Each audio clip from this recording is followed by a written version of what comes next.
Last, try to let go of the past. I close my eyes, embrace the blast. Sleepless nights and headaches stack, restlessness to hell and back. What's my purpose, what do I grab? A slippery surface, a heart attack. And sometimes you just gotta believe there's something that'll give you relief. There's something that'll have what you need, what you need. We're broken, it's tragic, we're not all elastic, but maybe there's magic, believe you could have it. And I know of sadness, the anxious and panic, the infinite vastness of all that is blackness.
As always, with our Dining and Doodles each and every Saturday.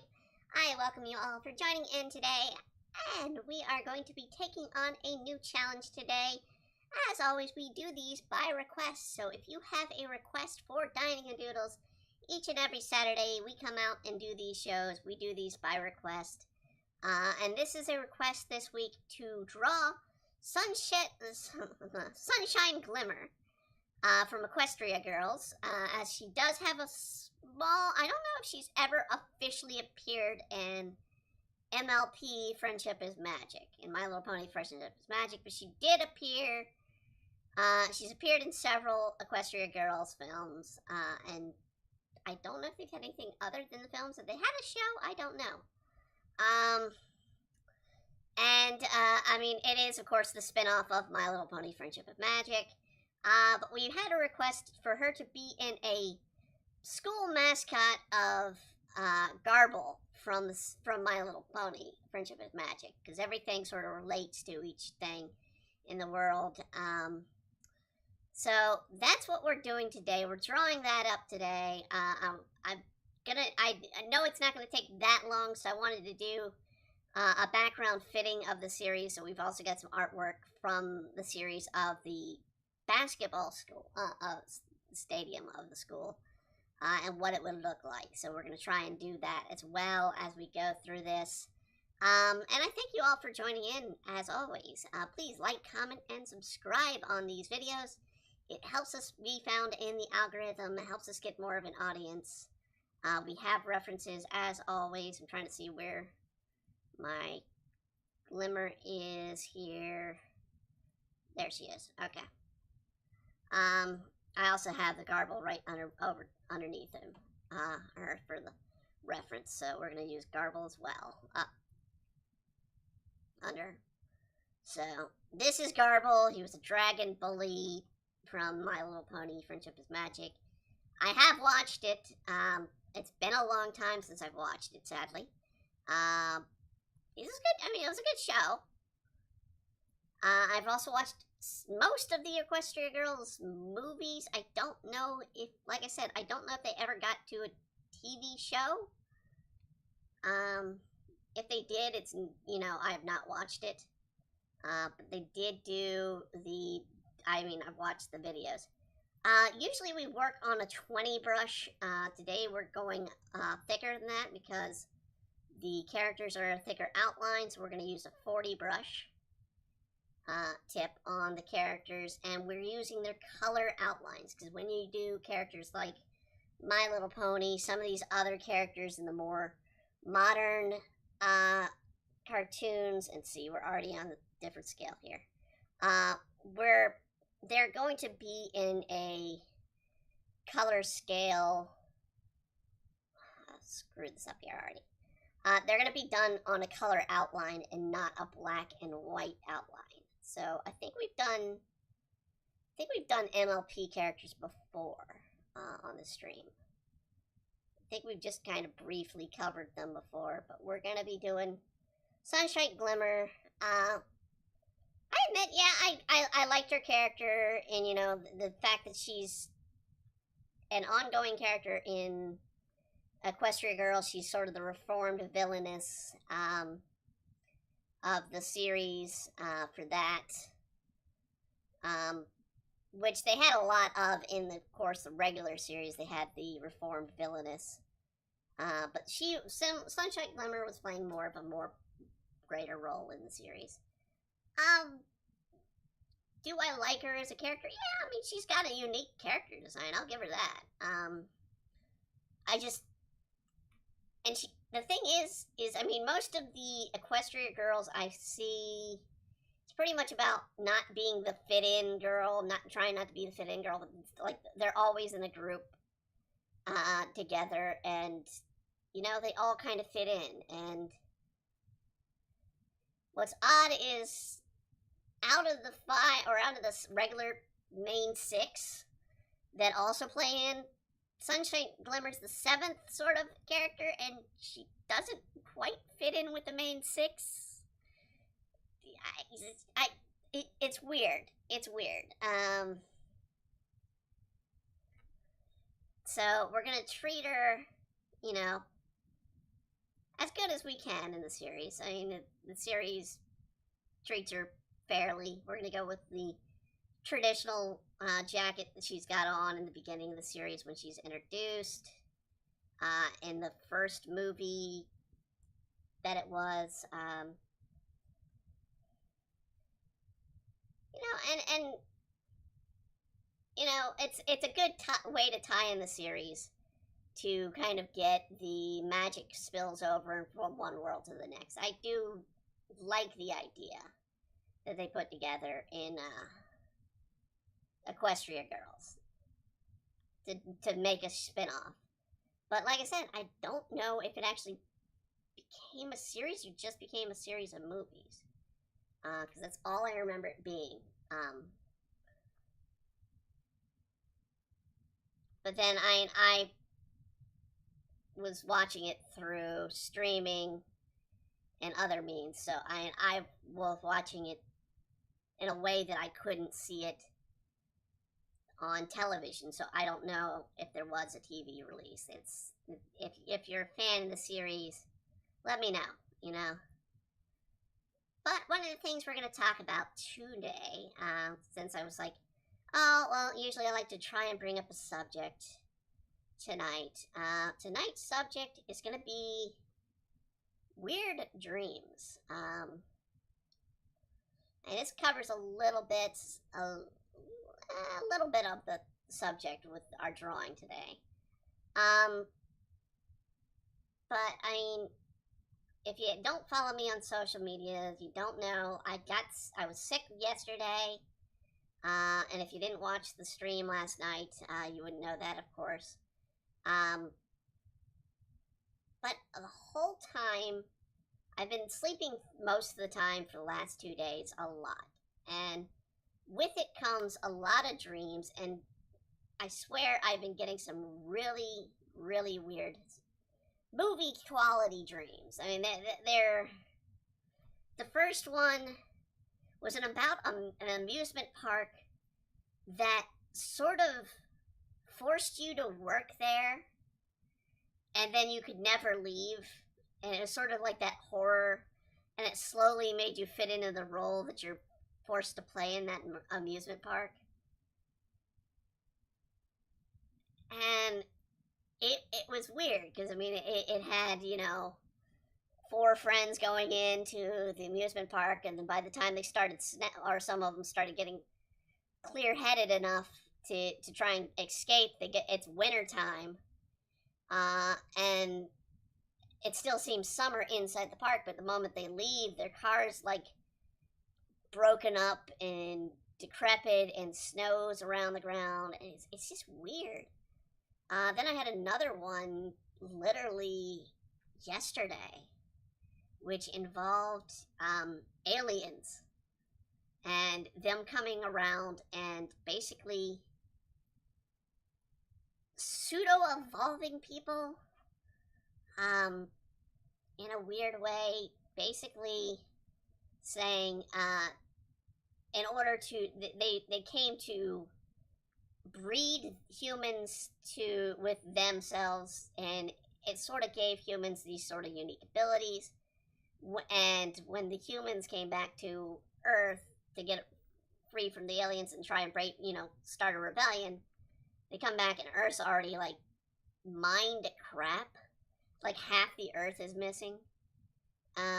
This is how weird my dreams get, and I mean, I go through like what would be a whole movie plot too with it. And I'm just wondering, you know, have you had those kind of dreams? Have you had, you know, I had a series of dreams yesterday that were just all repetitive, and they felt so real, and I kept waking up thinking I was hearing things that was happening in real time in my life around me.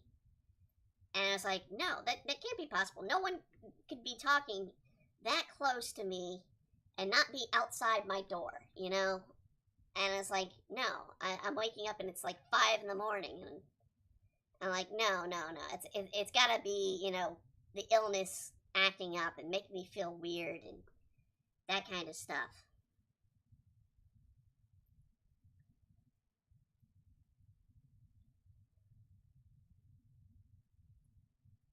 But I mean, it's that kind of thing that when you have those kind of dreams, when you have that kind of stuff, it helps to become something creative for you. Most of the stories I've created, most of the stories I've worked on, they come about that way. They're that weird dream that you had and you just can't get out of your head, and you develop it more and more as you go and try to tell the story and bring it about.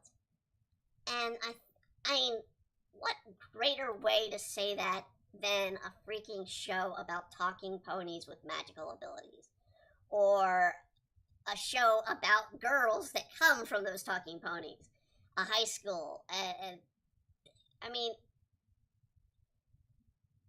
it's like the connection that people make with Mario Brothers and drug tripping. Honestly, you know, you can't help but think, you know, hey, we're high on mushrooms. Yeah, coming up with this idea. Alright, let's see. We need to work on Grable a bit here because we're going to be working on his outfit or his mascot suit. Grable, we're going to have to probably go a bit darker with the outline of Grable than the show gave him. Just a touch. Because he's a little too faded. And I want to make sure I'm not running the colors in here between Starlight and or Starshine, or Sunset Glimmer, excuse me, Sunset Glimmer. I'm so freaking used to Starlight, whatever with My Little Pony, but Sunset Glimmer. I don't want to sort of mix them in, so we want it to look like a mascot suit. That was what was requested. So while it's gonna look like Grable, it's gonna look like a cheap knockoff Grable.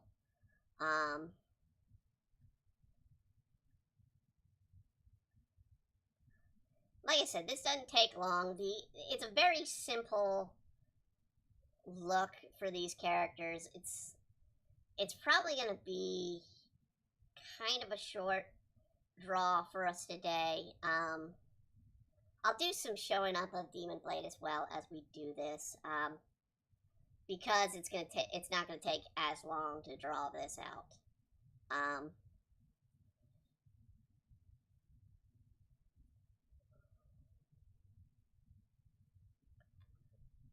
And it's simply because the American styles are so simplistic. They're meant to be quick draws. They're not meant to be as elaborate as, say, an anime style, and detail and all that. So, I mean, there is some great detail that we're going to be doing in this, but at the same time, it's still a very simplistic look to the character.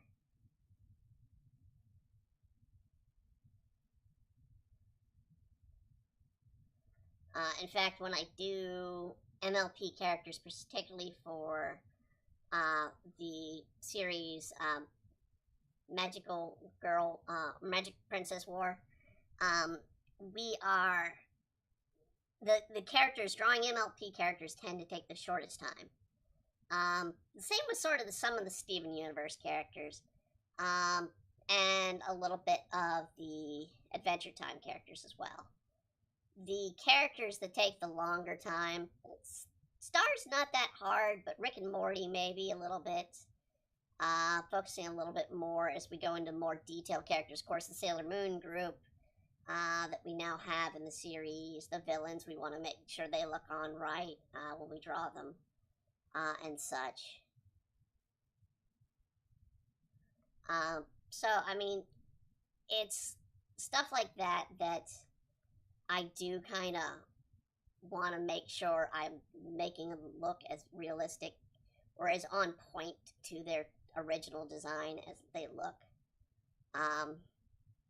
Sometimes it comes out, sometimes it doesn't. I look back on some of the earlier pages of MLP, or I mean of Magical Princess War, and I'm just like, ugh, they don't look on point in this scene, or they look a little off here.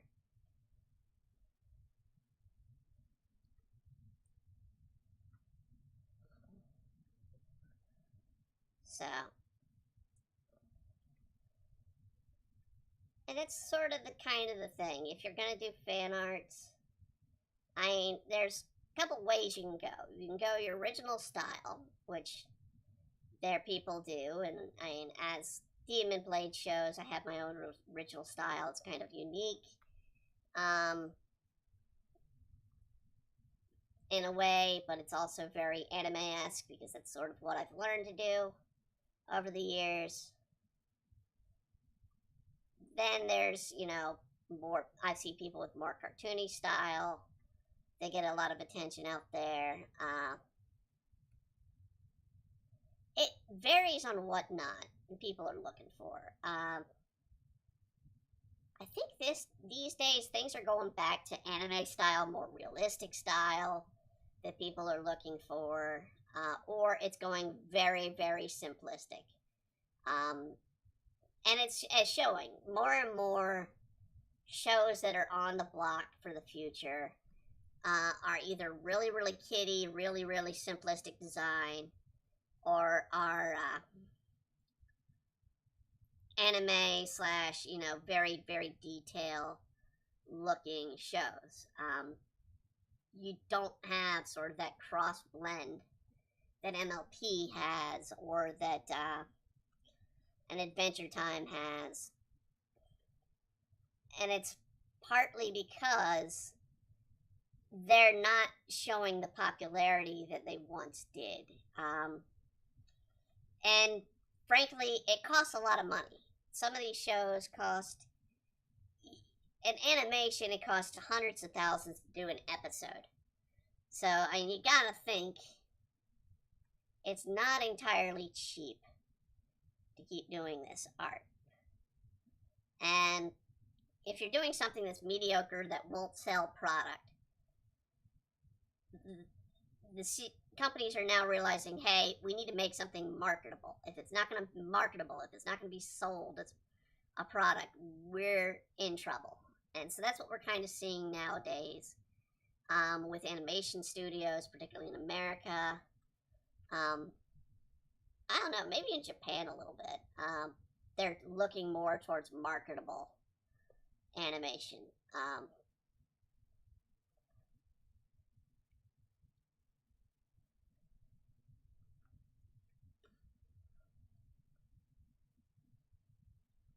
And so, I mean, it's interesting to see what comes out. Let's see here. We're gonna let's see here.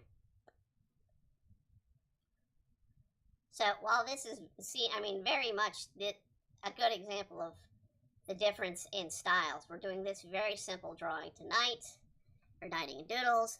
And for the Patreon supporters that we're coming out with this weekend, maybe, I might have to do it by Monday, because it depends on how long it's going to take me.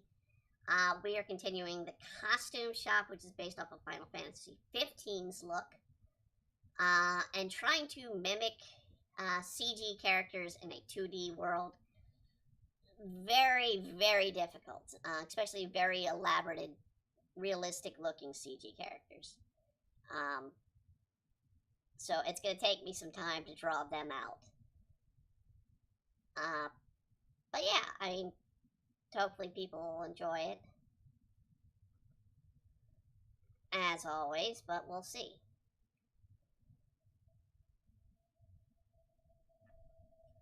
Okay, let's see here. They continue the orange spikes on his head with little fish fin. I don't know what this head fin is called, you know. We see it in a lot of stuff. You get a lot of head fin characters. And do they kinda, is it one line or is it multiple lines? It's one line, okay. So it's not, I'm not going weird, so, alright. So we're actually just going to do it pretty much as the show did it, which is just one line around. You don't really even see it over on that end, and it's just going to be one line up, one line up, one line up. Very simplistic. You just kind of connect the lines.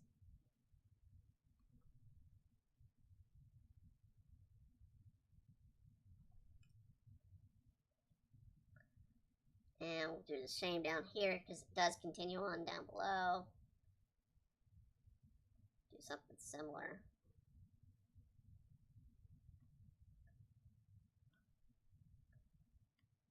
Why you would make Grable the mascot, I don't know.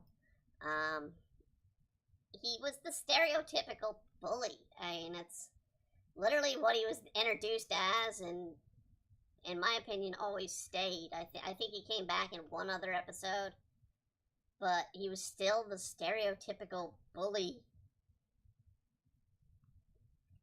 character. Which, okay, I don't know why you'd want to make him memorable, but, yeah. Alright. I think they got it reversed here, so, the reverse would be like that.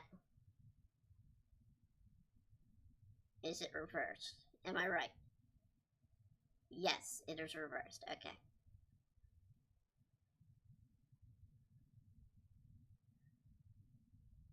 I mean, given these days, with, you know, mascot choices, dragon, yeah, I can see a dragon. I mean, my school mascot was freaking water when I was in high school.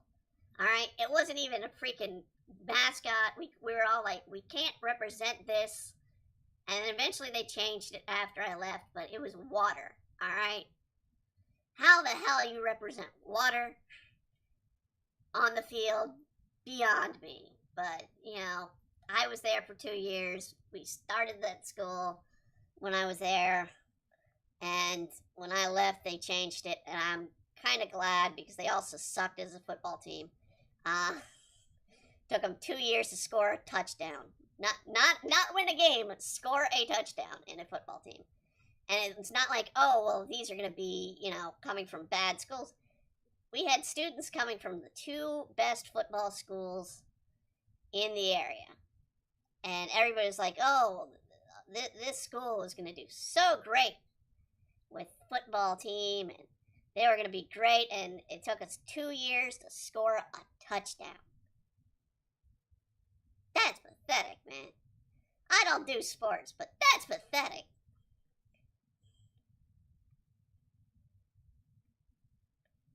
So,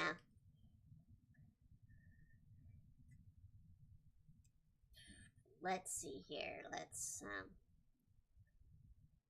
He's got more of the black eye, lined eyes, so we're gonna do that. It's supposed to, I guess, be the deep sunk eyes of a villain. Let's try and do... Although I'm going to try and do something very, very notable, since this is supposed to be, quote, a mascot of him. Version of him. We're going to make the eyes sort of look like a mascot.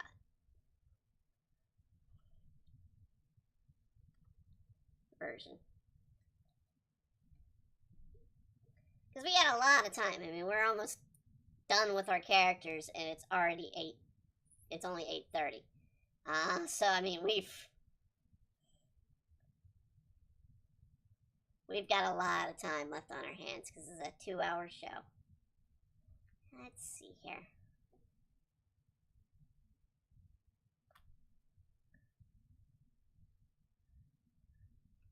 Alright, one more outline, and that is his wings, and then we can work on the details that we want to do.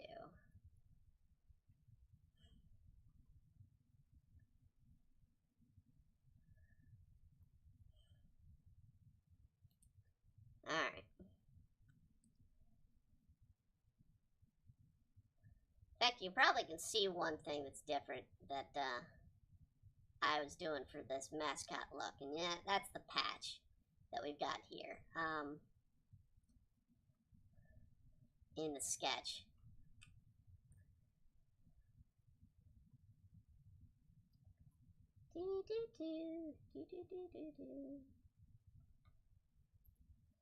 Alright, let's get his teeth.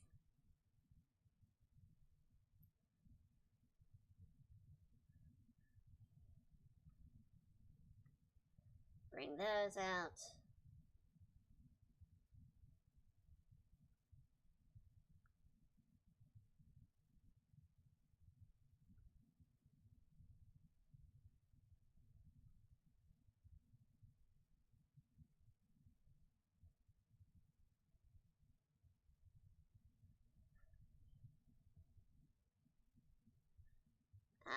Bring that around. Let's try and finish this a little bit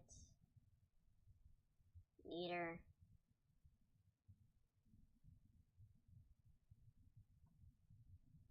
Okay, and then we're gonna kind of do some trick there. Alright.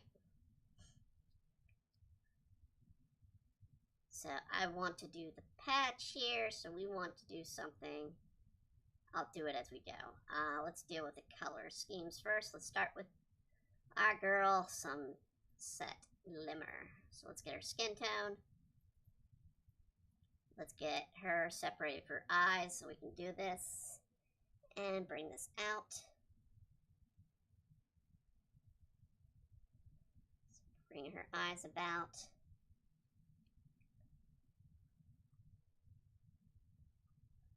Do that there.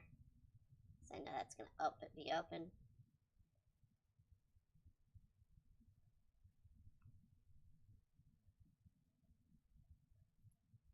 Okay. We gotta fix the jacket, because that's one thing we were doing. Alright.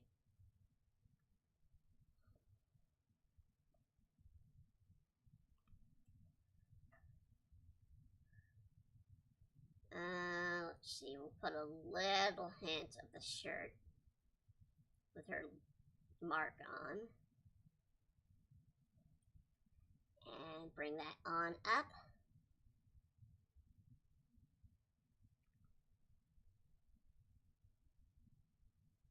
And we'll do, let's see here, a little bit of black here. And go in for the color.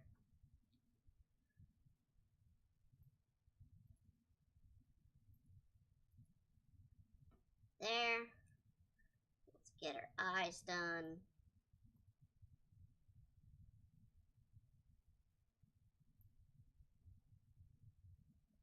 And let's bring in, I'm going to bring in her yellow of her hair first, and then we'll work the red streaks in from there.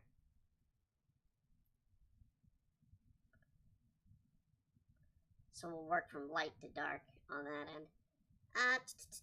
So the eyes, they do two things. MLP kind of does these really weird. One, I'm going to first go down here to this, and then they kind of did two steps on her eyes from that image that we're using. And that is, they sort of did a pretty much a soft tone brush to light for her eyes as they go. So I mean, it's a little bit into this, but they also do the lines into it, so we get a little bit of these. You can see here we've got two lines here for the eyes, and if you can just barely make that one out as well, where they do lines. And then we'll bring in the black circles on the second half of that. So we're going to do a line just coming in, and we're going to do a line coming in here.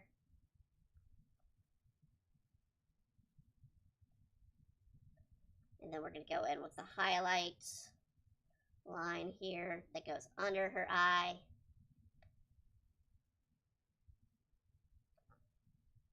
Might as well do one right there.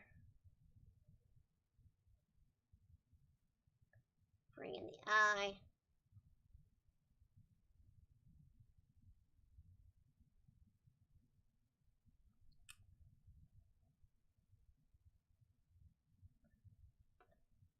Now that we've got that, we need to do the whites of the eye.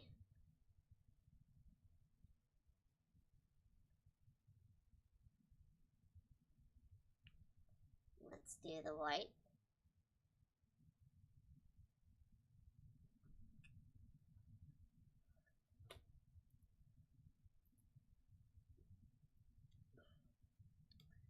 Go ahead and bring in the yellow that we have for the hair, so we can do the red inner streaks.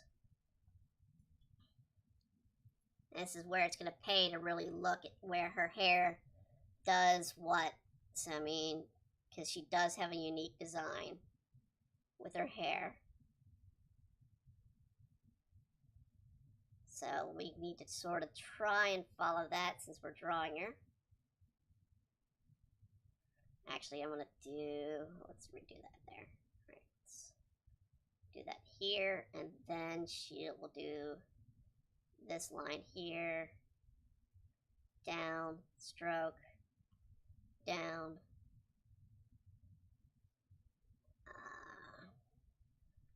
line across. She's got kind of the double line, the double red to yellow line there, so we need to make sure that's separated. And kind of a red, a little bit of a swirl here.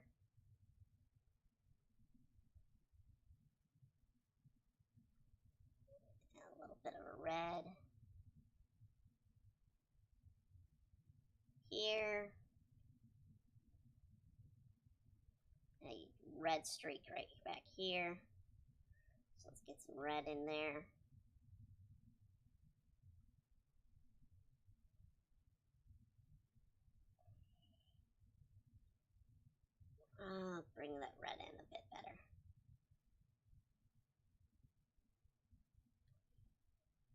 And that should be full red there. And we'll do the red down here. Alright.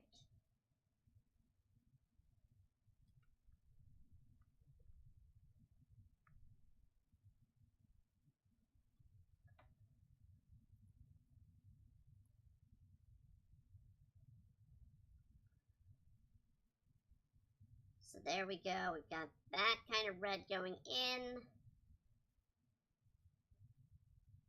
Like I said, I'm going to do something different with the eyes of Grable. So I do want to kind of make it look like him for a sense, but since it is supposed to be a mascot costume, and they were very adamant that it needs to be a mascot costume of him.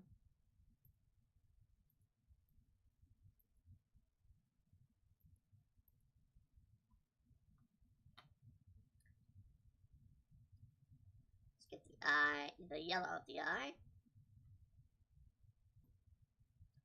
going.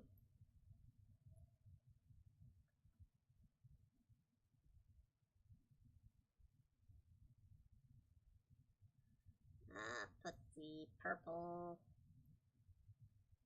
into that one spot right there. We need to get the white dot on the black of her on their jacket. We need to fix her jacket a little bit too. Let's see here.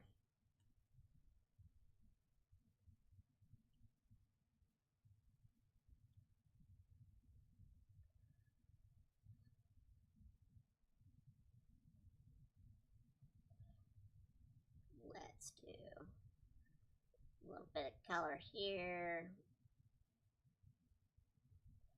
Alright, we need to do the white of her studs. And where's my pencil? There we go. 1, 2, 3.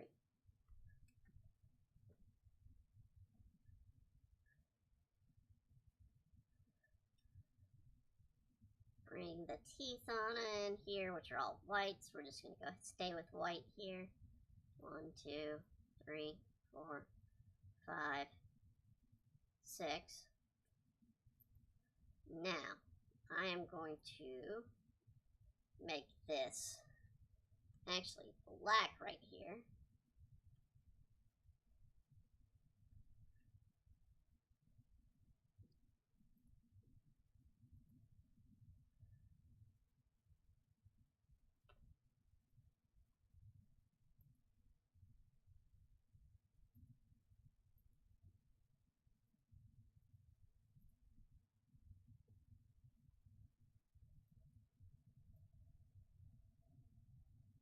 Like I said, this isn't going to take very long. Once we get the primary colors in, it's going to be real fast.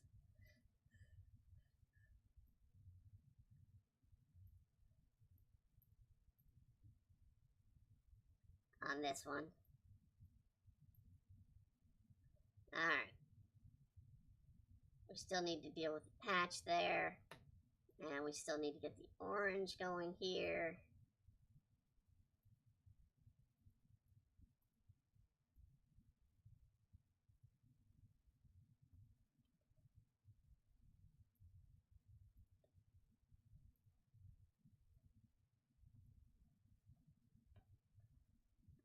Let's see here.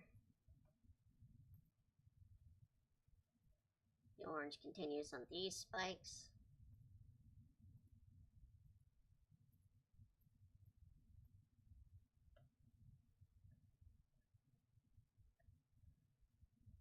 And bring in, like I said, we're just going to do a quick with a patch here. I might, actually, I probably should add his back wing here so we know he's got 2. So let's do that. Let's add just in the background. We'll do a little quick one here. And because it's going to be the stay the red, we're going to just kind of keep it red, but we're going to try and do the same thing on that. So we can see that he's got his back wing. But but we're gonna do, like I said, we're gonna do a little patch here.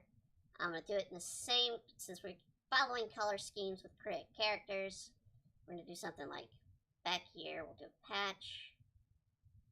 Whereas normally his hole would be, we're gonna do the patch since it's Mascot.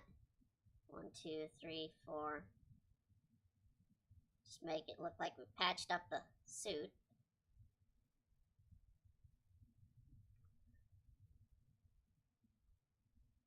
Maybe make it this color orange or something.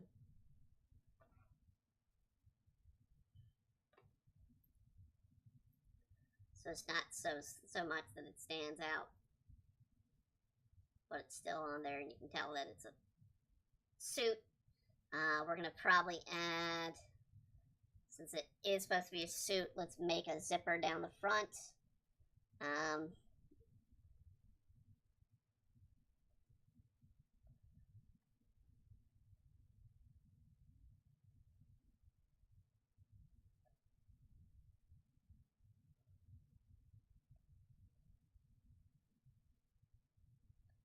just do something real quick and simple.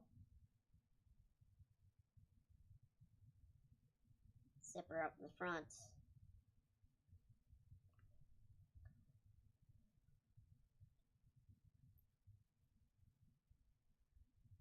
Like I said, I'm gonna do something with him, be Mascot-like. So we're gonna do his eyes, but we're gonna do it like this.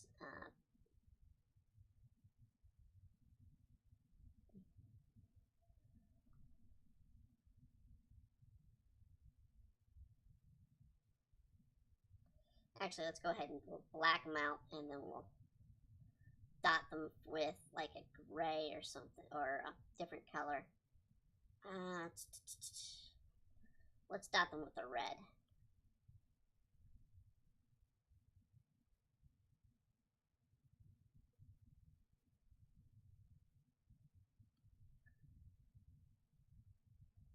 And with the yellow, we'll do the off yellow for the same with the eyes.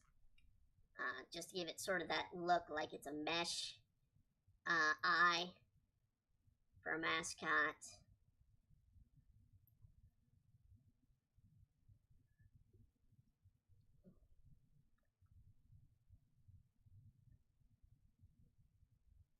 Just go around and do it a few times.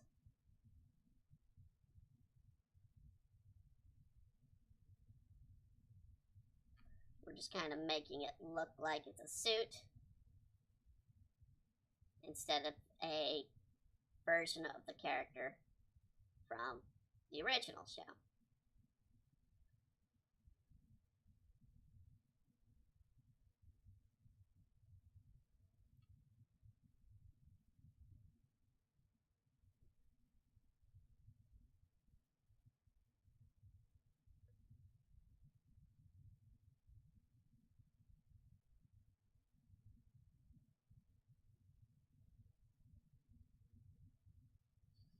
It looks a little weird, but at the same time, that's pretty much what a mascot's eyes are.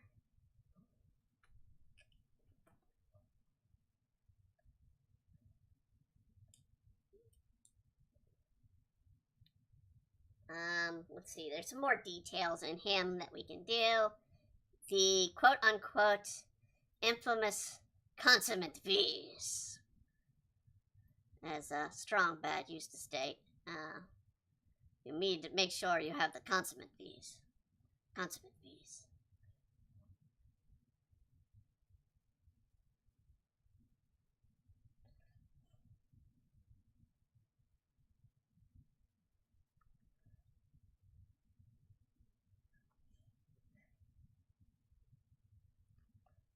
Just to sort of give it a texture look.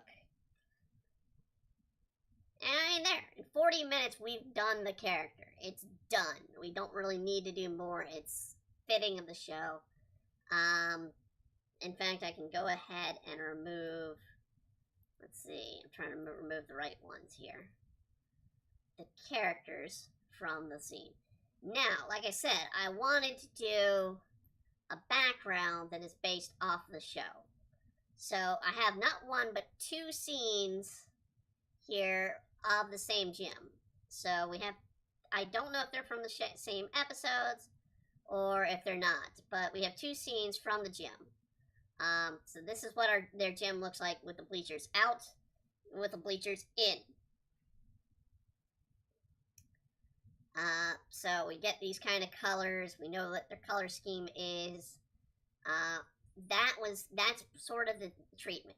Now, one of the things is with MLP, with the Equestria Girls, when you're drawing them out, the backgrounds are fairly flat, but they still have, notable texture to them, notable look to them. So when you're drawing them, you want to note, how it's going to look in the scene. So I'm going to move both of these up to the top so I don't lose them when I do this fill. So we're going to add some layers here to do our background. We're going to use the same color brown to start the background. So that's that color brown. You can even see it getting lost in the image here. We're going to use this same color brown for the actual basketball sort of ground here for us to work from.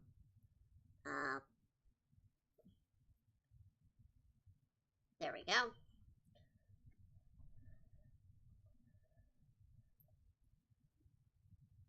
And we're going to use the same color brown here for the lines that we're going to do on this scene. So, once again, I want to get these thick lines here. I'm going to probably go 30. Just to kind of do it, we're going to do, let's see here. Line here. I'll fill that in as we go. And probably do, let's do something a little dramatic that they wouldn't do in the show. We're going to do a cross line here. This will be where our circle line is going to be.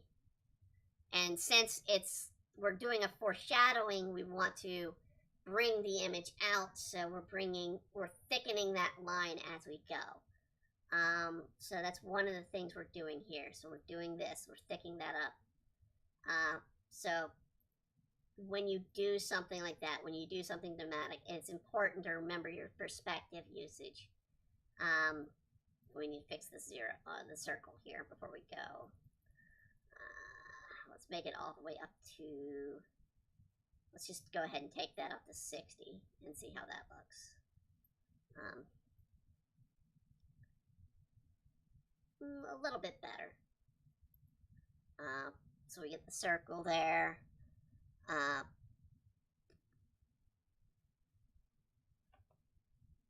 So let's do sort of the benches in the background, but we're going to break them up. We're going to kind of segment them.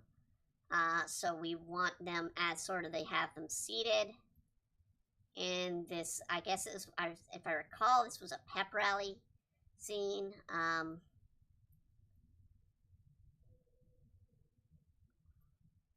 Which those who aren't from the U.S., I don't know if you have pep rallies in other countries. I really don't. I mean, it makes sense if you had to have a pep rally. I mean, you'd have a rally to represent your school in some means. So, I mean, I guess it makes sense to have it in other schools. I just don't know what it would be called in other countries.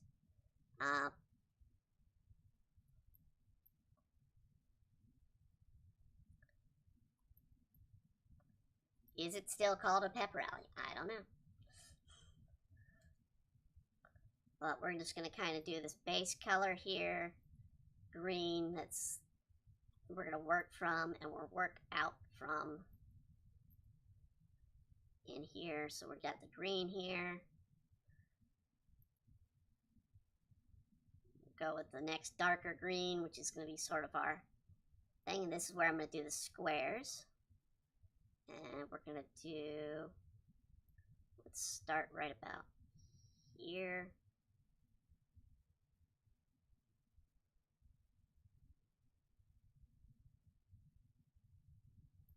So when I do scenes like this with something more detailed, like I've been doing with because ironically, I mean, I've been doing, Demon Blade Heads takes place in high school for the most part, early in the series.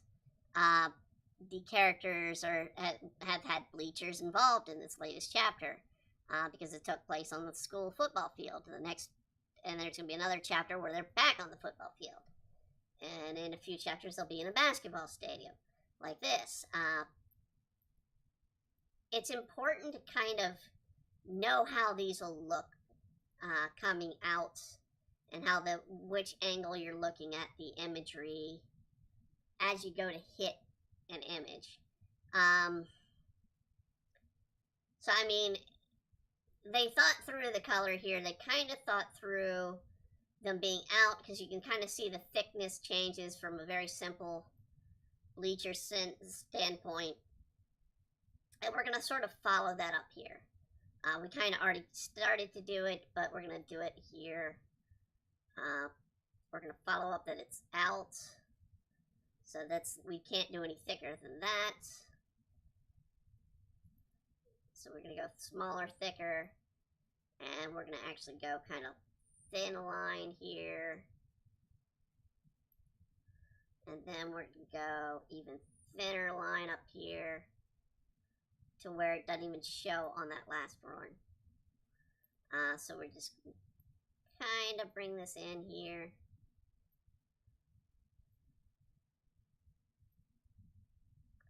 Went too far. Okay, actually I didn't go too far. I just need to lower the tolerance here. Alright.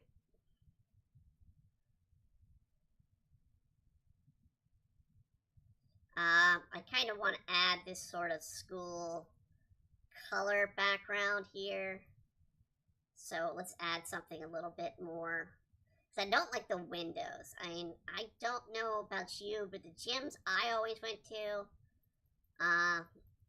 both in my high school and in my college, they didn't have windows in the gym. If you did, they were like high up. You never really got to them. You had the colors. You had the school colors, you know, showing. But you never had windows showing. And see, this is where this would help to zoom out a little bit. Because that's where I'm screwing up here. Alright. Just want to see sort of a place to where we can get this sort of going straight. There we go. We'll do the same here, but right here. Straight. There we go. Give that a color. Do the same with the darker purple here that goes over top. Right.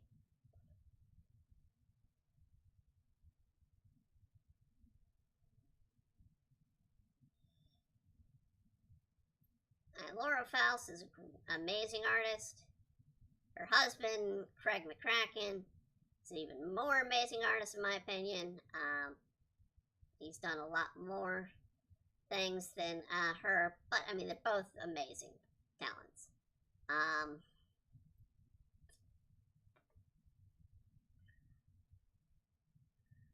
To be honest, for those who didn't know, yes, the two were, they were years ago. I don't know if they still are married. Laura Faust got her start on Powerpuff Girls. That was Craig's one of Craig's first big shows.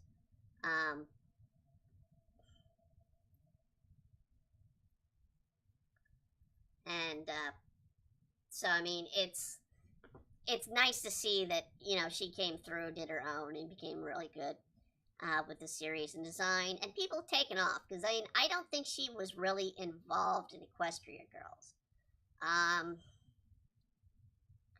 when it came out, so it's good to kind of see that come through. in the continuated series, but yeah, I just don't see it. Let's see, let's add some highlight and shadow to the wood, because I don't like how bland this is here. So we're going to add a little bit of a highlight to this. We're just going to go on another layer to do this. I'm going to do this.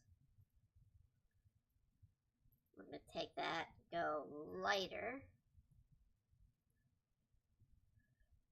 And because gymnasium wood is some of the shiniest damn, they wax the hell out of those damn things. I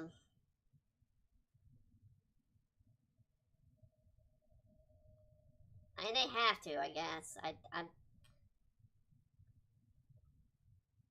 It's one of the squeakier damn things you ever see, but I mean, it's kind of like a bowling alley. You really kind of gotta wax those floors. You gotta make them polish. Which is why it's gonna really be hurtful to someone to watch or to see the Demon Blade issue with them in there, because they're gonna be destroying that hell. We're just gonna kind of, nope. I just want to fade that a little bit into it. And then we're just gonna go above that. And we need a shadow, so you can even see on here, these shadows are added in after the background. So you can kind of see these are perfect circle shadows that are just kind of added in later. And that's what we're going to kind of do. We're just going to do a real quick perfect circle shadow underneath our girl here in her costume.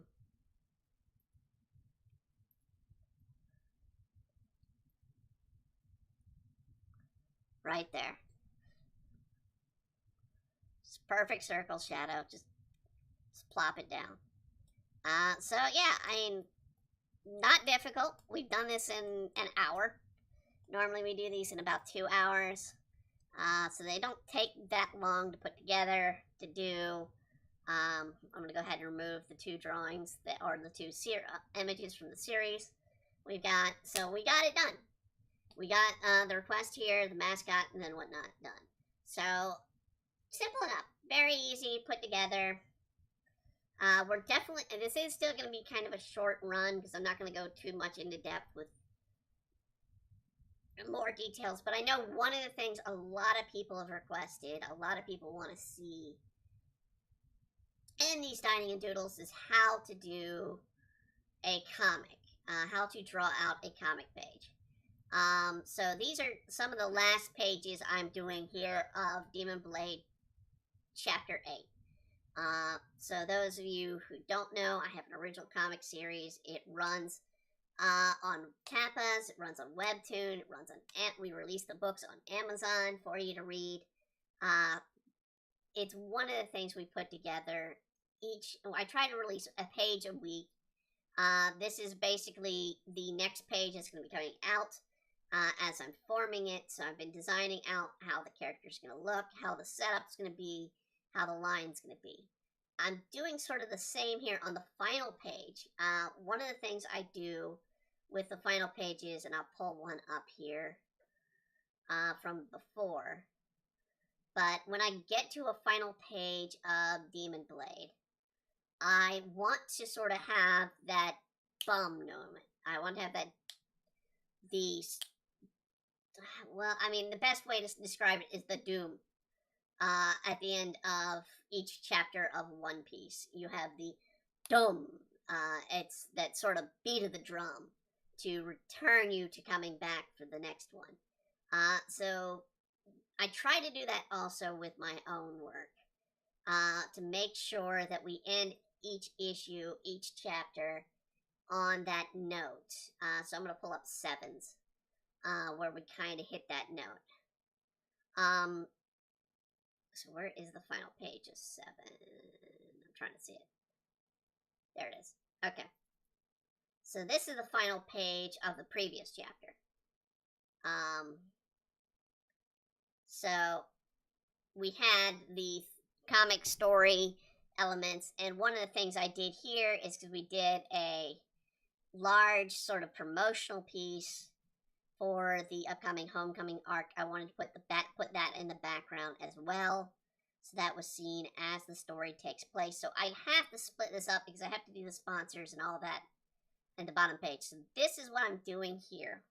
I'm sort of dividing the panels out, trying to see how I want to do this and line this up. And what I'm doing is I'm going to try and sketch this out as best I can here on the fly. I'm having characters prominently featured. So, this character right here, in fact, see I'm using a way thicker line than I usually do. This is going to be featured. It's going to be Tetsu / Tetra, our main character of the series. So we're putting them up forefront. I want them to have their weapons, so I want to have them sort of arm out, hand out. So this would have where the blade mark comes into play.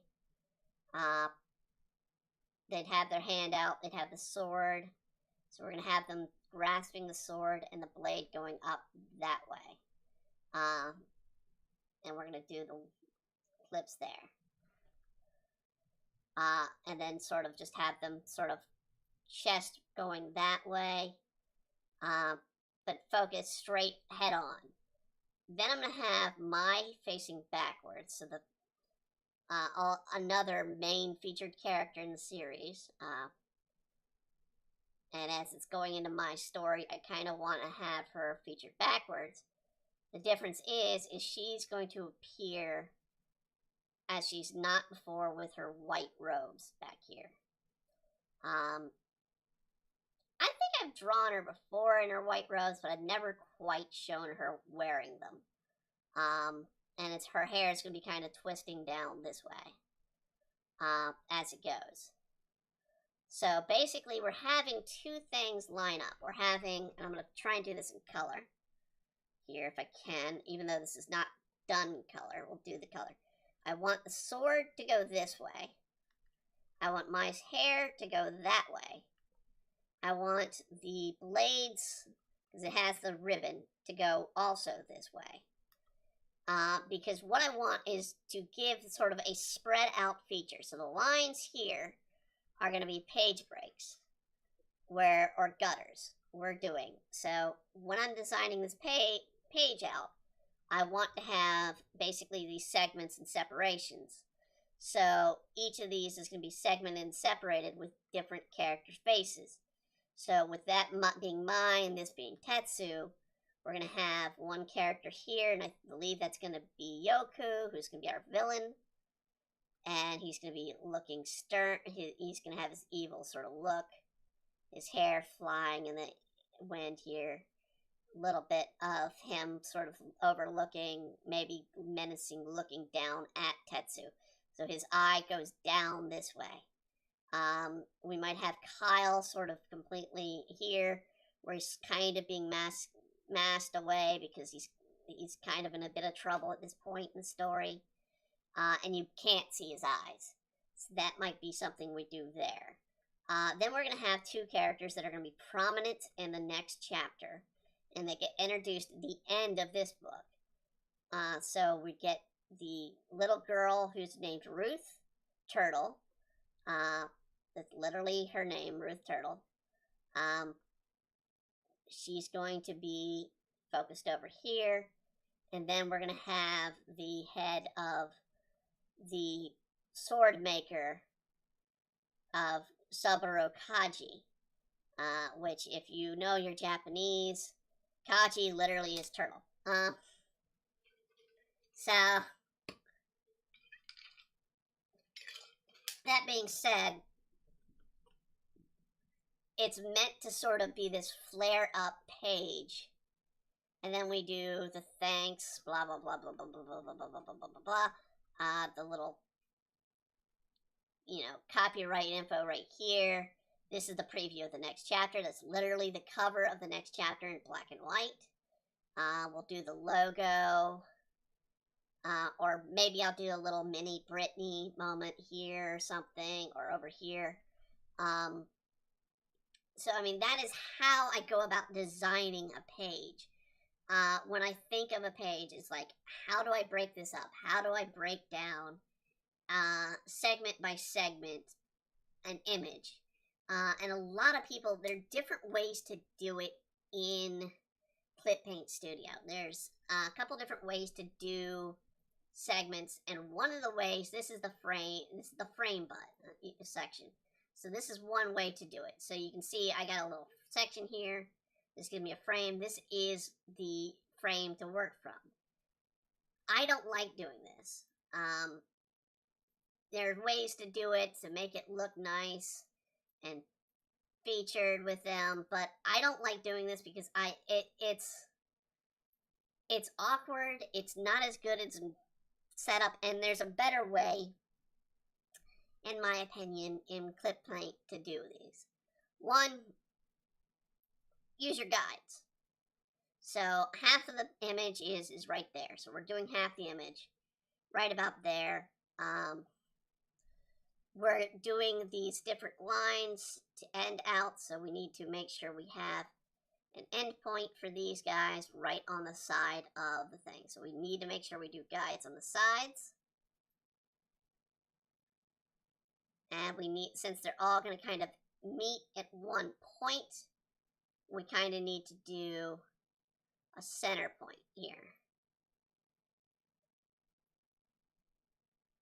So we're going to do that. Now we need to kind of figure out where about we want these to come in. So I'm going to say the bottom ones, we're going to start out there. And we want them to end here. About, let's see, right about there. This way it'll also be uniform. And that's one of the key things you want. Especially if you're doing a manga. If you're doing a comic or a manga, you want a uniformity to sort of the layout of the drawing. When you do something to draw it out. So I'm going to make sure that each of the ones here are going to end up here. Even though I showed them sort of lower there, I'm going to be doing them up here. So we're going to do the lines up to there. And they're going to begin at a much steeper rate. So I'm actually going to begin them on the line that is the end here. We're going to start these over here. So what we're going to do, now that we've got our guides, we're going to take this up to another level. I'm going to fade these.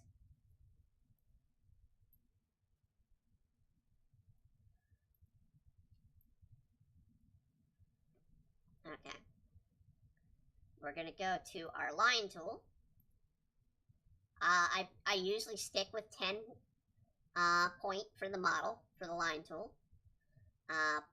We do the line tool. We also do the square tool. Again, still 10 point, solid lines. You need to do this on a layer that is not the guides. And not the reverse, so we need to do, alright. So there's fine. Well, actually, there's not fine. So we're going to do this by line. So we're going to go from here down to here. So you want bottom to bottom, over here to here. Then we're going to do the repeat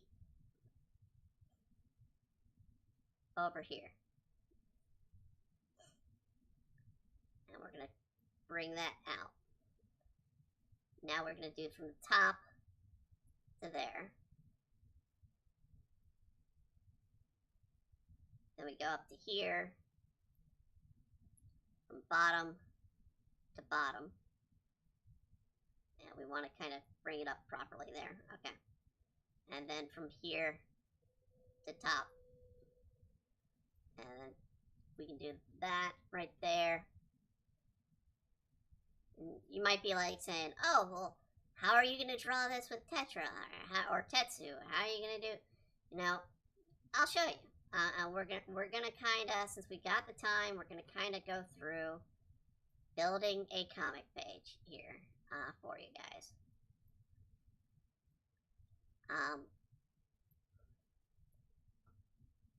Let's do one line here that'll break our segment for the story. So we have this nice sort of Y-shape line, segmented line here, and this is uniform versus going through and doing segment after segment after segment, panel after panel and whatnot through it.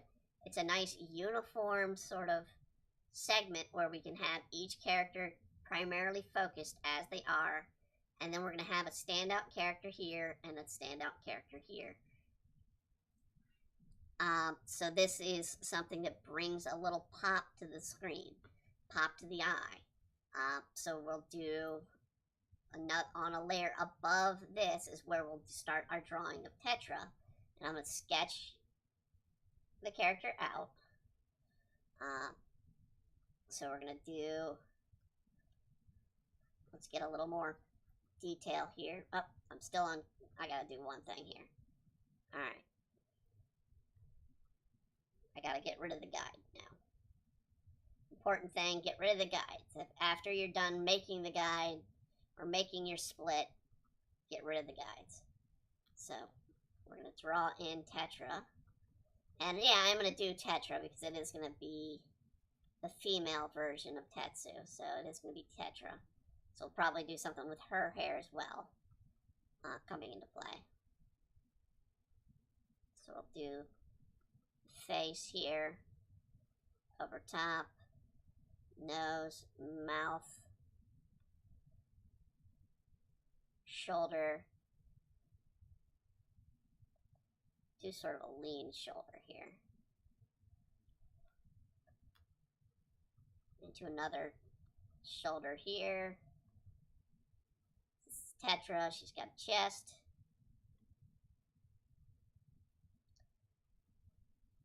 We gotta make sure we draw that.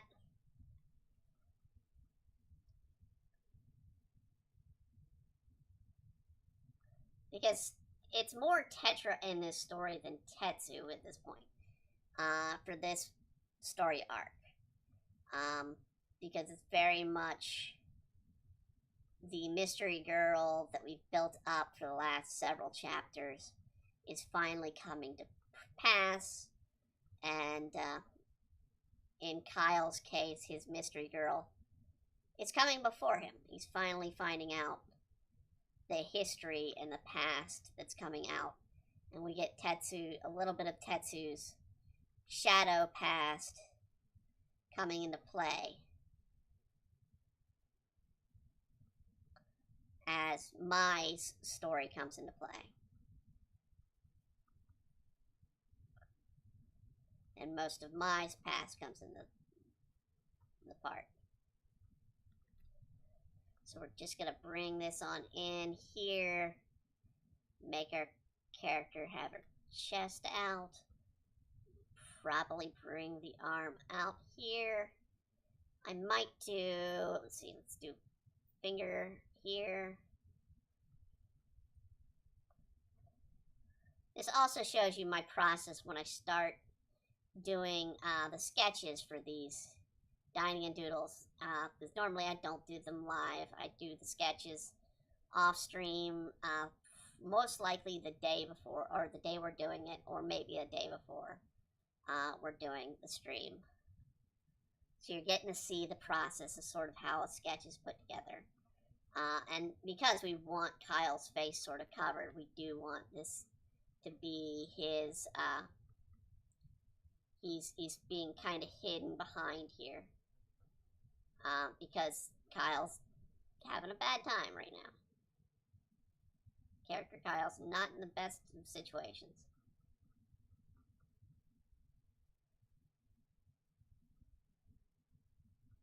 We'll actually do neck brace that he's in.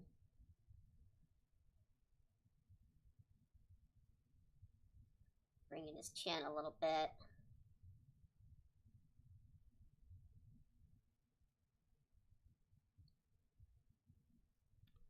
We definitely want to make Yoku prominent because he's the villain of this story arc. So we definitely need his face to be in here and probably be some of the most striking imagery here. So let's do his eye focused here. He's got his sort of triangle or his crisscross hair that he does. And his evil grin.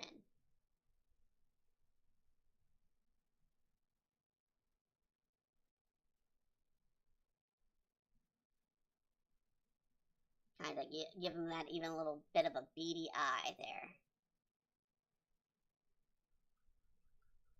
So people have asked me for a while, I want to see how a page is done. This is how a page is done. This is literally what comes into play when I work on a piece, work on a drawing.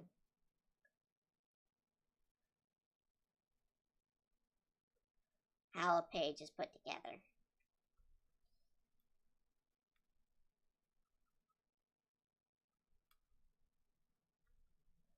We might even do a little bit of a shadow on him a bit, just to give him sort of more of a darker figure.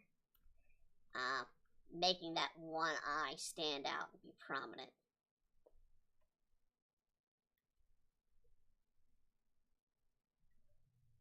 Then we bring in Mai up here on her point. Like I said, she's going to be facing away from the camera, but her hair is going to be kind of flashing over and kind of falling through the panel, bring it coming out into this world. So she's breaking out of the panel she's in.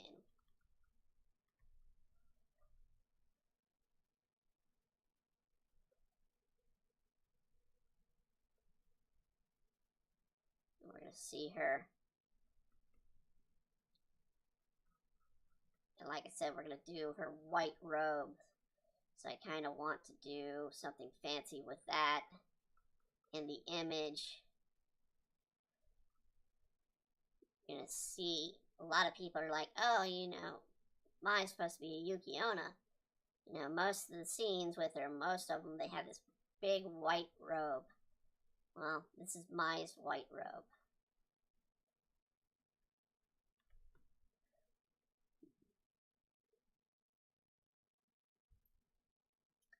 So let's add a little more detail to Tetra here. Tetra's got her big eyes. Expressive eyes.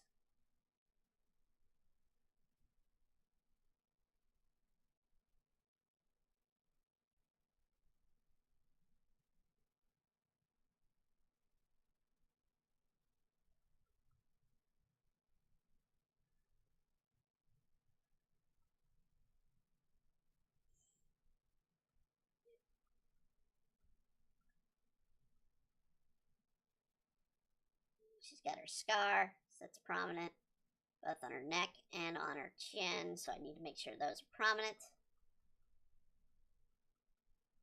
If I'm drawing her as the female form or if I'm drawing the male form, it doesn't matter.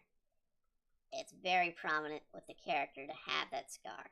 It's kind of like if you were to draw a Monkey D. Luffy, you want to always remember his eye scar. And now his chest scar if you're doing the modern version. You always want those in focus, because it helps make the character visible. So let's draw in Ruth. Let's make her look a bit sad, because her personality is very, very broken child. In the story, you'll learn about why she's broken, why she's going through a very rough time.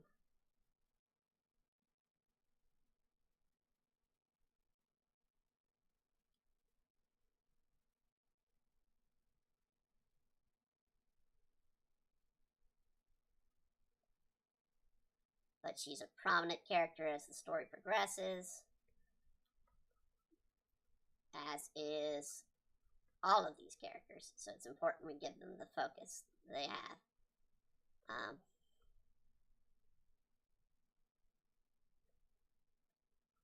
then we get to Kaji.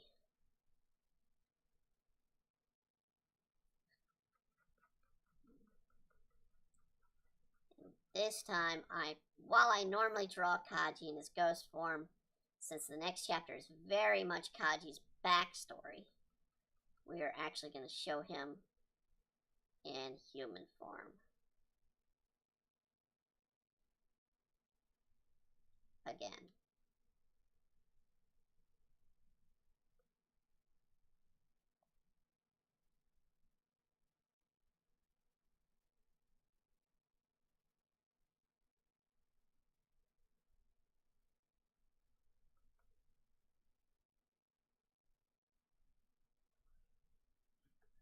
We just kind of bring him out a bit. Kaji's a bald old man.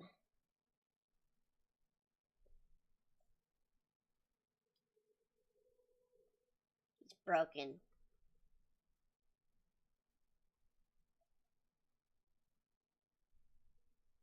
In many ways than one. And Yoku uses that to his advantage. And that's how he's drawn out. That's when he's designed. When I draw him, I do try to think that through, and each of these people, with each of their damage and whatnot, that has come through.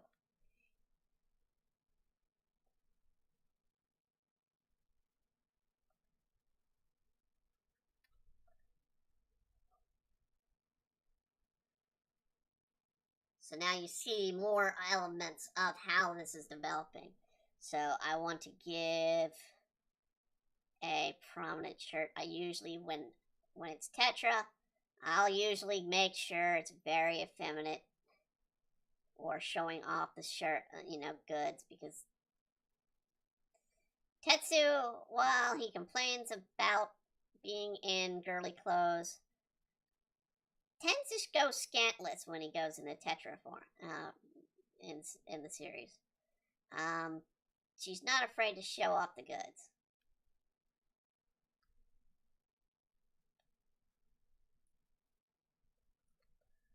So, and if I just hide the red here, hide the bottom layers, you can start to see how this is starting to focus in and whatnot, bringing out the focus of the image, and we're following through. I may change the way the sword is so it's not completely covering Kyle. So let's do that. Let's make the sword not completely focus on Kyle or cover Kyle. So let's make the sword go down or something. Let's go this way with the sword. And that way we can show Kyle's face.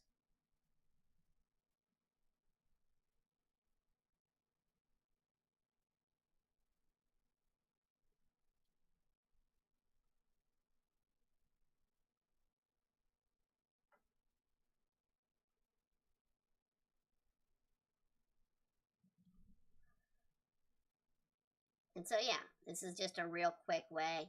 Maybe I'm like, oh, well, I don't like the way I'm doing Yoke or Kaji here. Let's do a different setup for Kaji. I really don't actually like that in the way he's set up there, so we'll do a different look for Kaji. Ruth, I'm still trying to get used to drawing her a little bit better. Being a child, younger kid, it's, a challenge to make sure you draw a girl to look like a girl. And Ruth has short hair. I wanted a character with short hair, and I gave it to Ruth.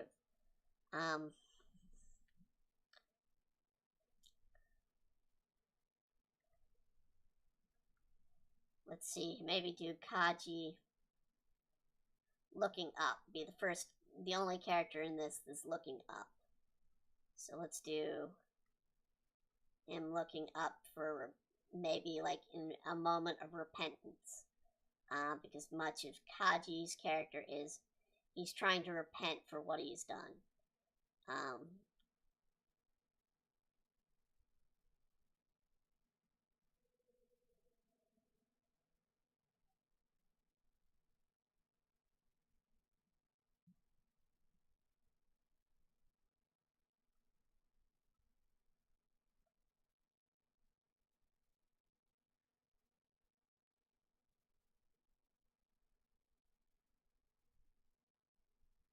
just do it like real quick here.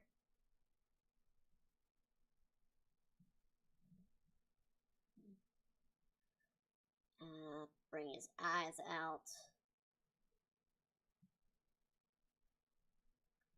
He's got his glasses, notably, but it's the weird sort of Japanese old-fashioned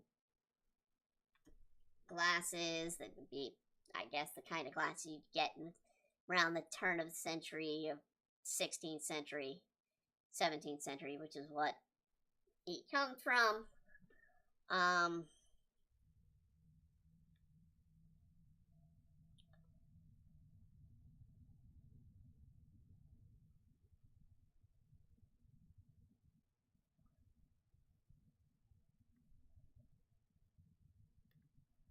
So this way you have each of these characters looking in a different way. And the only two that sort of looking at you or looking sort of at each other are Yoku and Tetra. So they're more the prominent characters because we see the story takes place through Tetsu/Tetra's eyes in store and Demon Blade. So that is the person who we learn the story from. That is the character we focus on. But then this is going to be a villain that is going to be very much the villain of the arc. So we need to make sure he's being just as equally outstandish in his look. But the other characters can look away. So I mean, yeah, that's a way to set up and to do a page. And as you can see, this is on a different setup. So, hey, I can do this on and off, on and off.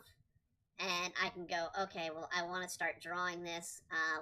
In this case, I did this over here, but I can do a duplicate, so we're just going to duplicate the layer. I'm going to put one duplicate up here. I'm going to turn it off so we can see what we've got here, and I can go through and I'd be like, all right, let's soften this up, and let's bring in, let's go on the layer here. I believe this is the layer we're working from. Let's bring in Yoku. Let's do Yoku's head here.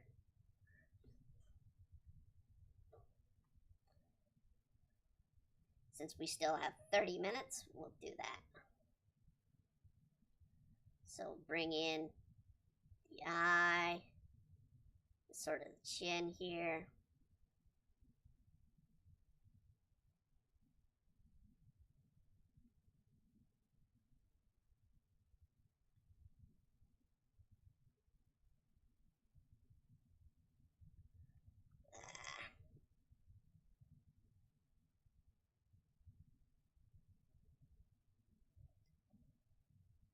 Bring in the smile. Really, really bring in that smile.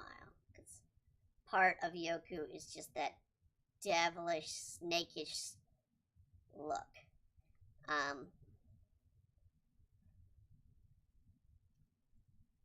Because he is supposed to be the guy that you don't trust anymore. You gave up his trust. Or you wanted to trust him in the past, and he completely destroyed that trust, and that is who Yoku is. He is somebody who has abused trust to his advantage.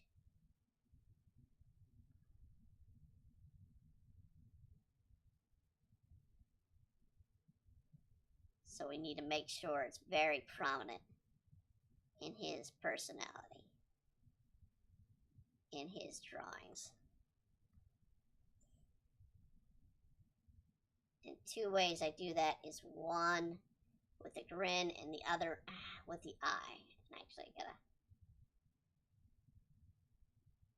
give him this sort of crazy eye look about him.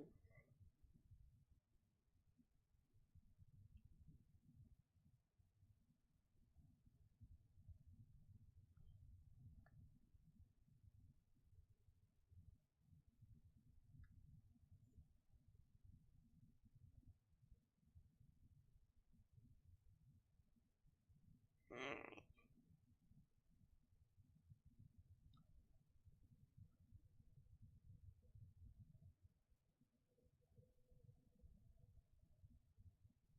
He's got this cross-haired, silver hair. He's called the silver-haired samurai in the story. That's technically his sort of misnomer in the past, is he's called the silver-haired samurai. Not because he's old, but because he was actually, and I'll get into it a bit, but I mean, he is half Japanese, half Dutch.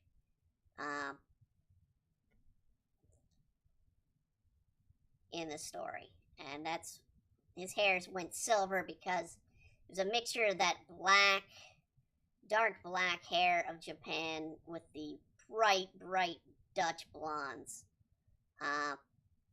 So his hair went silver.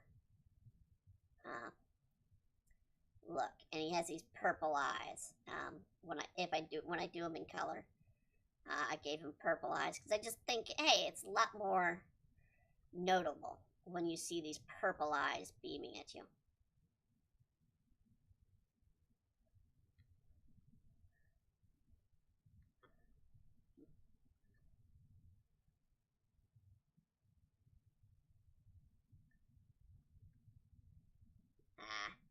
That's a little bit more wild than his hair should be. Hold on.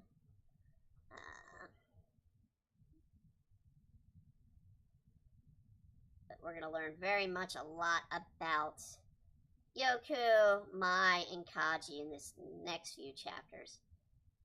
Because it is much of their story. The three of them were the beginning, and the three of them will continue in the story as such.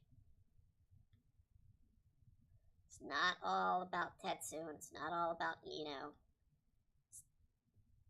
It very much starts with my story.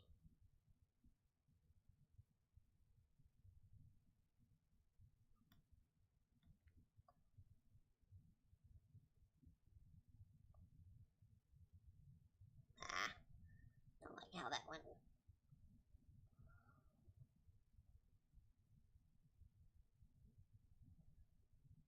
Bring it in little bit by little bit. Just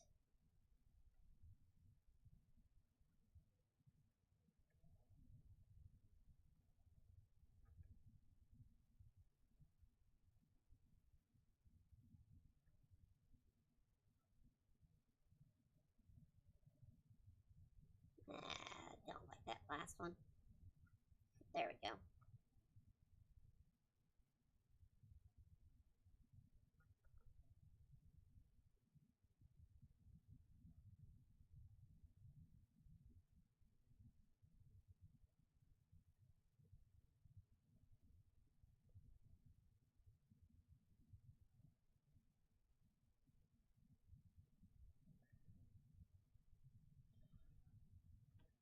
Alright, let's bring in the black, the eyebrows. Then if the hair crosses, I'm going to try and go over it.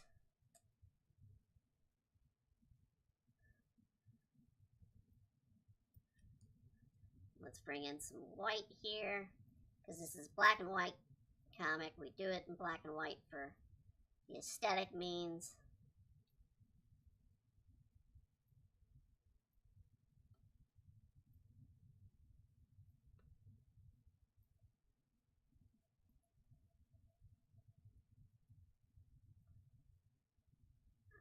Let me see here. File. I'm going to open up a picture of him as a samurai that we've done before. Hell, we'll do it from chapter 1. We'll do the robes from chapter 1 here of Yoku. So there's Yoku and his silver, and Kaji and his old ways too.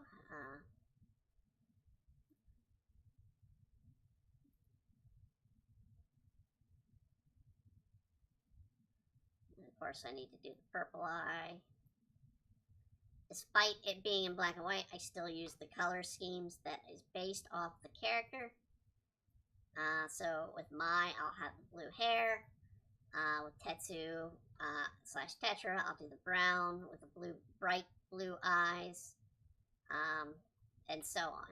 It's how you draw a character. You always do that color scheme, even if you're doing a black and white. You're doing that color scheme when you bring it through. So, and whenever I do, even though I do lines focusing on the neck and the shadows, the cast on the characters, I do a shadow here and there. Sort of focus on where I'm going to be drawing those lines later, so. And it's usually based off the same shadow tone that I would use if I was doing it in color.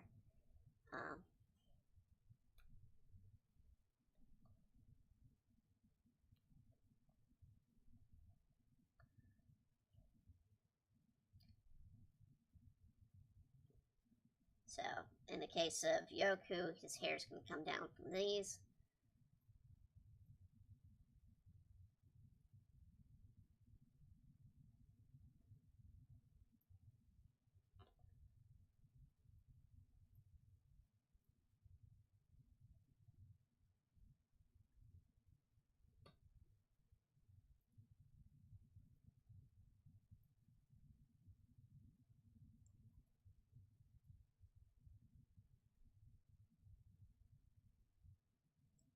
And we want a darker color, so we'll do it there.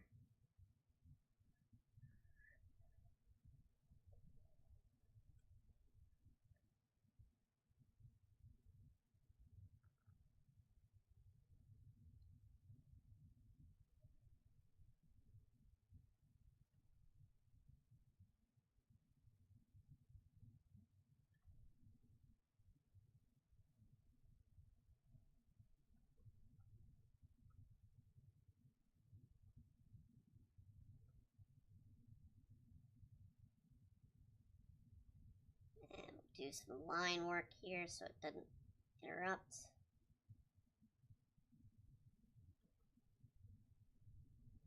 And actually, let's go darker in here. And we're going to do, like I said, I was thinking maybe do a little bit of shadow since he is a villain. Let's do a little shadow cast on him here so we don't see most of his face.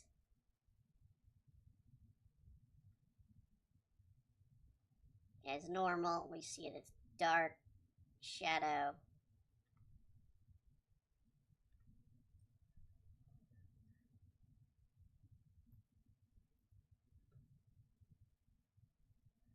And I'll do the same right there. And then maybe with the background here for him, I'll do a dark color background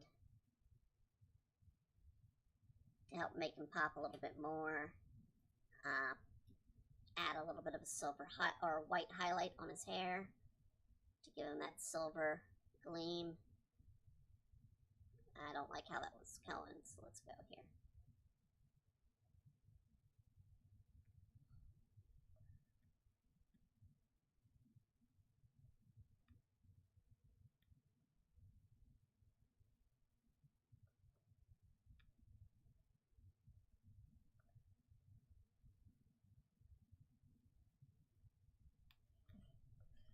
And then when I go through and do the lines on the neck, and like I said, in the shadows, we select those areas that I did the shadowing.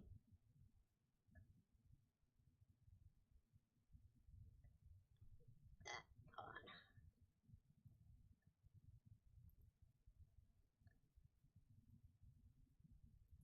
Technically, there'd be some there. Okay. We go a layer above. I just grab a pencil tool.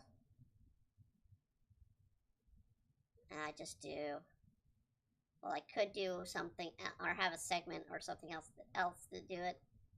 This is a nicer way to do it. Kind of gives it a nice texture.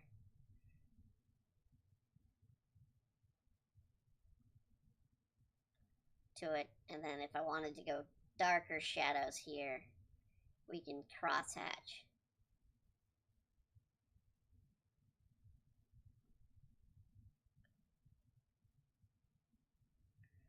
there, and we just fade it a little bit.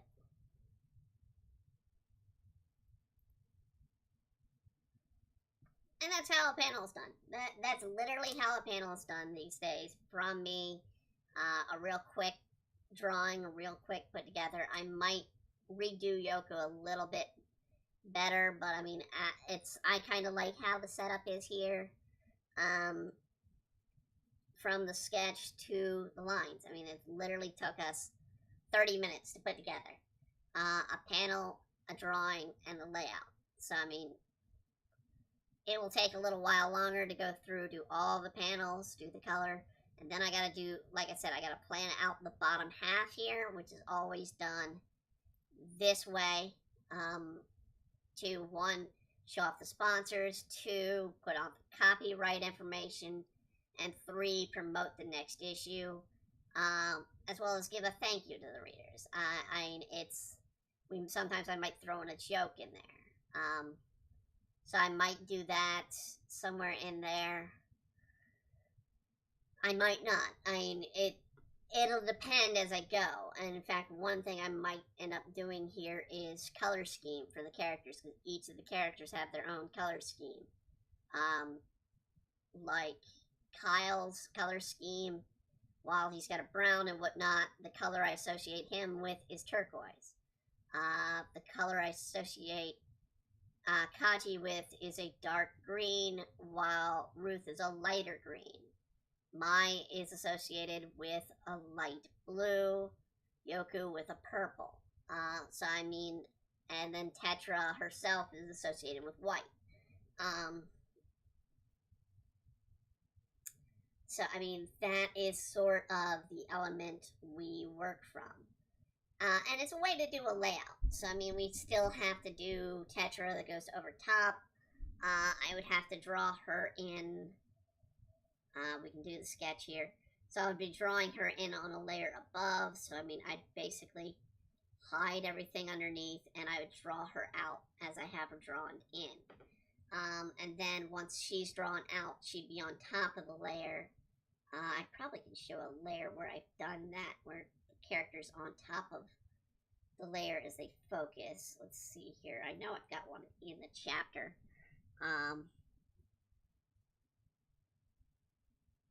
Let's see here.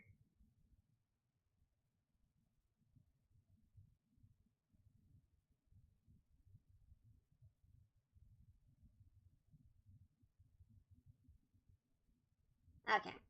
Well, there's a better one. I'm sure of it. Probably not in this one. File, open. Okay. From the first issue. I did it with Tetsu. Alright, so introducing Tetsu. I put Tetsu over crossing all of the borders here. And then had this scene here. So we did the story elements continued on here, where it's read through, and it carries down, and it moves to this, and you bring your eye around like this. So, I mean, it's one of the things you want to plan out an image, and I'll just kind of sketch how you read this. It's important when planning out and doing any kind of concept is to kind of spiral in your story, to kind of bring it to where the eye is brought in to the image, to spiral it in. So, I mean, I've got that. Let's see here. We'll close that. We'll grab another random one. We'll grab one from in here. Well, actually, since we've got this page open. And this one, I didn't want to spiral. So, I mean, this one, I wanted a break. I wanted you to read it like this, then like this, then like this. That's how I designed that page to be. But when I do a page and I want you to sort of focus in, we look for a spiral. So here's one from this latest chapter, bringing it up. I'll just pull it up again here. We'll just do another layer. And you can kind of see we've kind of got a spiral going here. And then we have it going down into this. carrying over a little bit this. Alright. That's sort of how you want to make it to where it's readable and that you're carrying the image and information throughout the story. That you're drawing the audience in. And that's the key when doing a comic page. And it's not difficult work. It's stuff that you gotta learn bit by bit, and you only learn it by trying. A lot of people tell me, oh, well, I'm not that good at drawing. Oh, I'm not that good at, telling a story. It's literally, you have to piece together how you want to tell the story and bring it in. You have to not only bring yourself into it, but you have to sort of swirl it in elements and draw the audience into the image, or draw the audience into the words that you're writing by bringing them in an element here. So yeah, I mean, that's a unofficial additional lesson here, since we had well over an hour left to do in our time today with our Dining and Doodles. I do want to thank, I'm going to go ahead and pull up the person who made this request while I'm waiting on this, so let's get them to be thanked.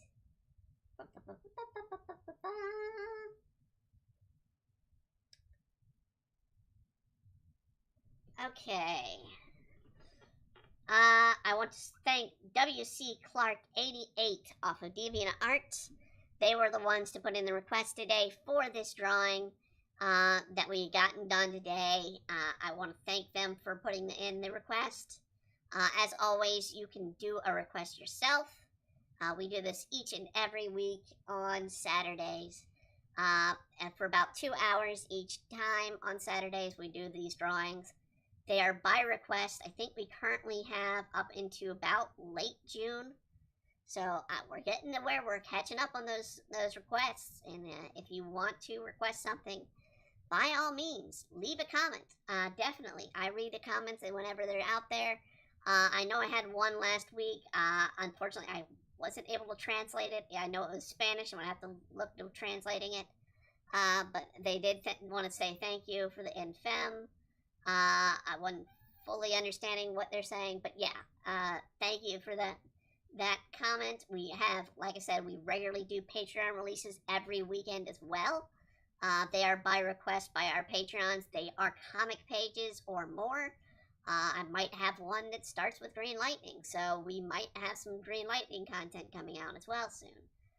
We also occasionally will do commissions. Right now, commissions are on hold because I am working a second job. It's taking a lot out of me, and it's screwed around with our scheduling here. We will be back tomorrow night at 6 p.m. Eastern Standard Time for a live stream video, Let's Play. I don't know if we're going to do the Fallout New Vegas yet or not. We might just go back and do some more of Persona 5 Royale just to fill out some time. Till I can get the New Vegas set up properly for us to play through. But we will be doing one or two of those games, or one or the other game, tomorrow at 6 p.m. Eastern Standard Time. It's the only time that we're going to be doing earlier than our 8 p.m. time slot.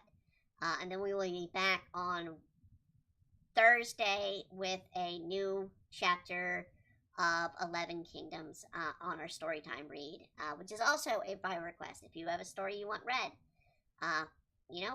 shoot us a story. If you want us to read some fan fiction, we did this week. We read some fan fiction. Give it, send us a request, send us a link. We'll be happy to read that through.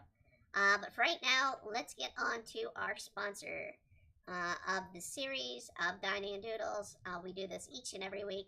And I want to thank them because they are absolutely one of the best things. It is Built Bar. I cannot sing the praises high enough of Built Bar.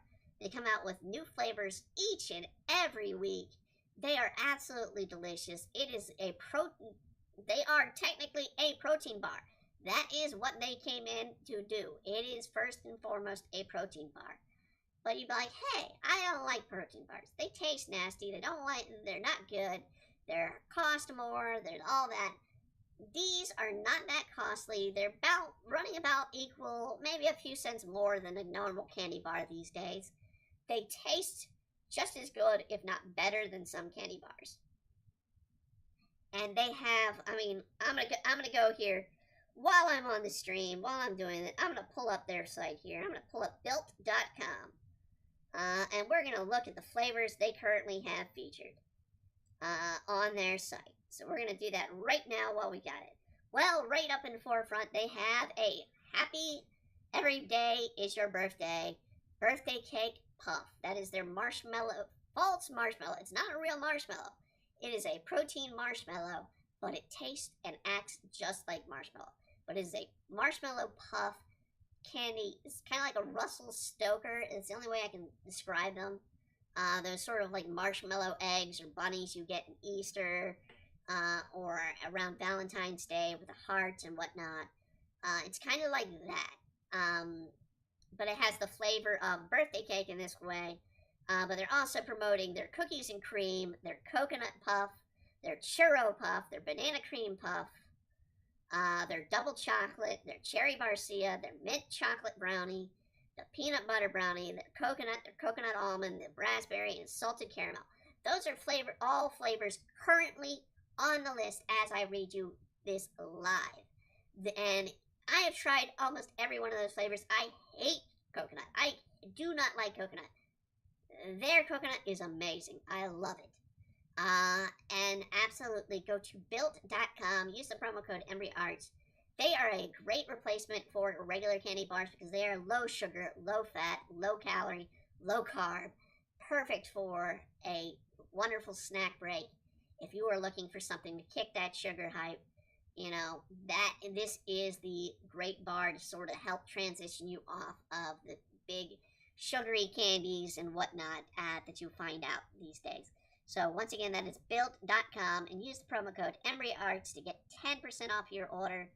That is your complete order. And if you don't like Built bars, they also have broth. They also have these Built Boosts, which are these sort of vitamin inserts that you put in water, like most people do. With like you have the Crystal Light versions, you have the Mios and all that other stuff. They have their version, which is packed full of vitamins. I have the pina colada versions loaded up here at home because I love pina colada flavor, and I drink those. In fact, I had one yesterday.